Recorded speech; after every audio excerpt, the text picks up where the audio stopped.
Look, if you fly into Gatwick, you'll see lots of green spaces. That is certainly true. However, if you have a country in which the population goes up as a direct result of immigration, what you find is not a shortage of green fields, if that's where you wanted to build houses. You find a shortage of primary school places. You find a shortage of GP surgeries. You know, we have fewer GPs per head than any other country in Europe today. You find congestion, whether it's on the roads or the London Underground or wherever you go. And what you find is that actually you're constantly playing catch up, and really the general quality of life for the massive population has gone down. So I think those comments today were wholly irresponsible. And what we've seen, I mean, it's quite interesting to think that, you know, in 1990, the population of this country was 55 million. It is now between 62 and 63 million. That is a massive, massive increase. And I think ordinary folk going about their lives are feeling it. And I think, having a proper immigration policy, controlling the numbers, doing what nearly 200 countries in the world do, namely controlling the numbers that come and the type of people that come, is the answer. Right. Russell Brand.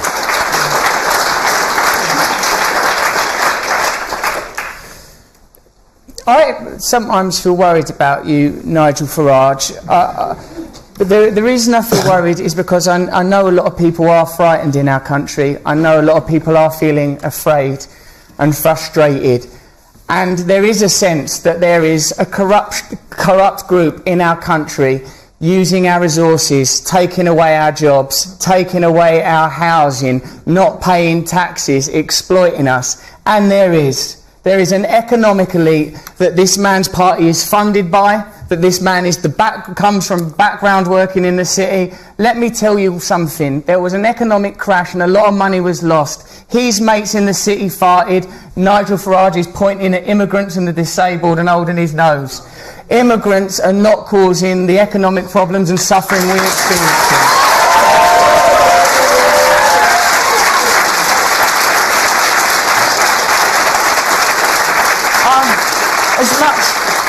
As much as any of us, I enjoy seeing Nigel Farage in a boozer with a pint and a fag, laughing off his latest scandals about breastfeeding or whatever. I enjoy it. But this man is not a cartoon character. He ain't Del Boy. He ain't Arthur Daly. He is a pound shop Enoch Powell, and we got to watch him.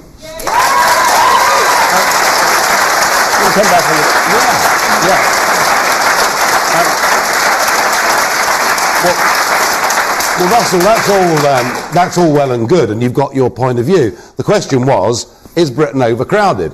And do you think I'm wrong? I mean, do you not think? Nigel, can I not be more clear, mate? I think you're wrong. I come from the kind of community. This is called Question Time, this programme, right? And well, tonight you could have another And what happens is, members of the audience ask questions, and we're expected to answer them. You haven't answered this lady's question. Do you think Britain's overcrowded and there is a strain on public resources and people's quality of life? We need more money for public resources. Well, where's it going to come from? It's not overcrowded. It's going to come... I'm so glad you asked, mate.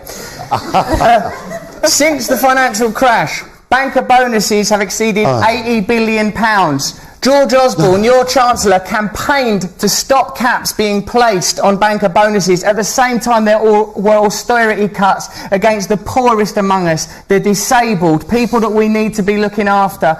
We need to close tax loopholes which are exploited by big corporations. There's money. I've got money now. I've seen rich people. There's plenty of money out there. It's just not being distributed.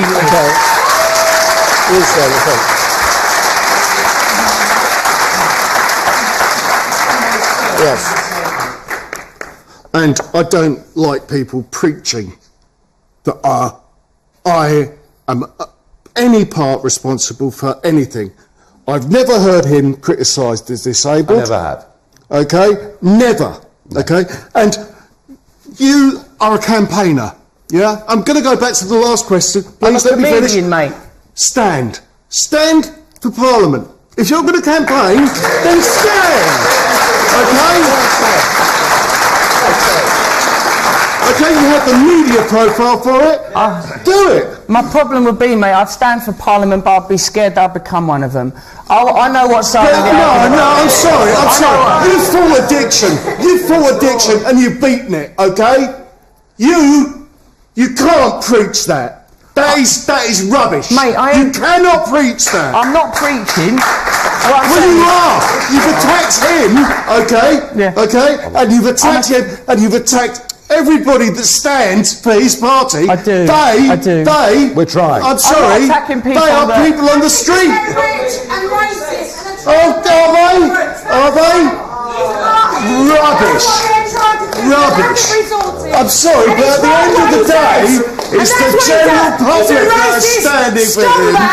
Trying to blame immigrants for the cutbacks because of his rich. Russell, you've got some voters here, mate. You ought to stand. I mean, these are your voters. They're lovely people, aren't they?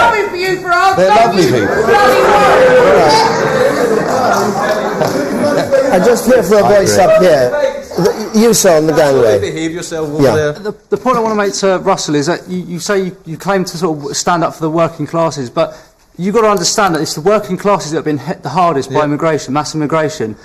You know, wage compression, the change in communities over a short period of time has led to, you know, tension within communities. So you've got to appreciate that actually, you know, it's all right to say, you know, criticising UKIP and Nigel Farage, but actually it's the people at the bottom of society that have been hit the hardest by immigration. I'm telling you, mate, honestly, I come from the same communities you come from. I've been very lucky and I've had a few breaks and I've got a few quid now.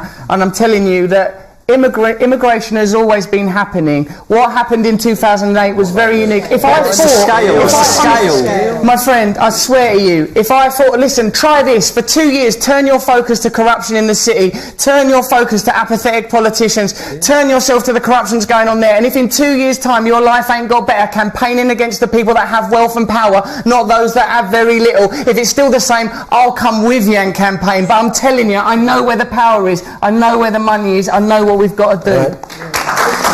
So, what about Brexit? Well, today the government published its repeal bill, the legislation that will transfer EU law onto the British Statute Book, a huge and complex undertaking. Theresa May called it Brexit's biggest day yet. This is also the day that marks the Prime Minister's first year in office, but how much longer will she stay in the job? The election was a disaster for the Conservative leader. Regrets? She has a few. Well, I felt, I suppose, devastated, really, because as I say, I knew the campaign wasn't going perfectly, but still the messages I was getting from people I was speaking to, but also the comments we were getting back from a lot of people that were being passed on to me, were that we were going to get a better result than we did. Devastated enough to shed a tear? Yes, a little tear. Yes. At that moment, At that moment, yes. So what does Nigel Farage think of this softer Theresa May? Whatever your politics, however you feel about Nigel Farage had an idea and he had a lot of personality. Jeremy Corbyn had a lot of personality. The big criticism of Theresa May is she was a bit robotic. A bit? Look, she's a nothing. She doesn't even exist. I mean, she stands up and gives these speeches. She's humourless, robotic, as you've said.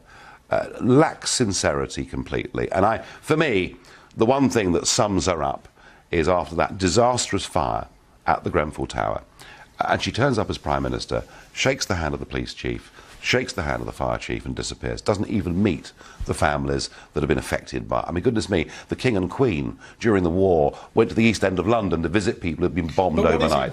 So she lacks the human touch, she's too buttoned up, and she also, I think, comes across to me as the ultimate career politician. She will go whichever way public opinion takes her. Does that worry you when it comes to Brexit? Because this is a tough enough ask anyway, and you have to carry the country with you. It does worry me, yes, because, I mean, she was asked in that general election, time and again, did she as a Remainer now believe in Brexit? And all she could say was, we'll carry out the will of the people. Look, I think that over the course of the next few months, it'll become clear that she's not really commanding the support of her own party, either wing of her party. I think she'll be gone in a few months, and I think the Conservative Party absolutely have to have a leader that believes in Brexit. Even if she's gone, it's looking increasingly possible, at least, that it's going to be a softer Brexit than you might have liked. A year ago, would you have thought this was possible? No, I thought we were a democratic country.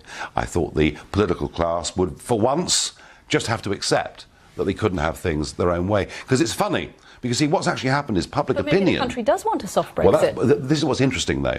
Public opinion now, consistently, about 70% of people say, however we voted a year ago, we want the government simply to get on with it. And that includes, by the way, leaving the single market.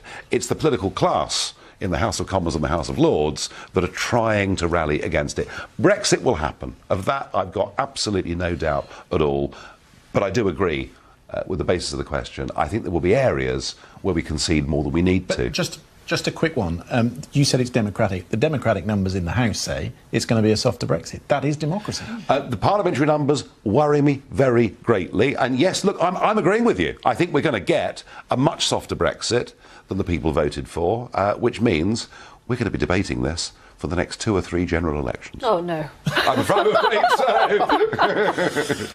There's a sobering.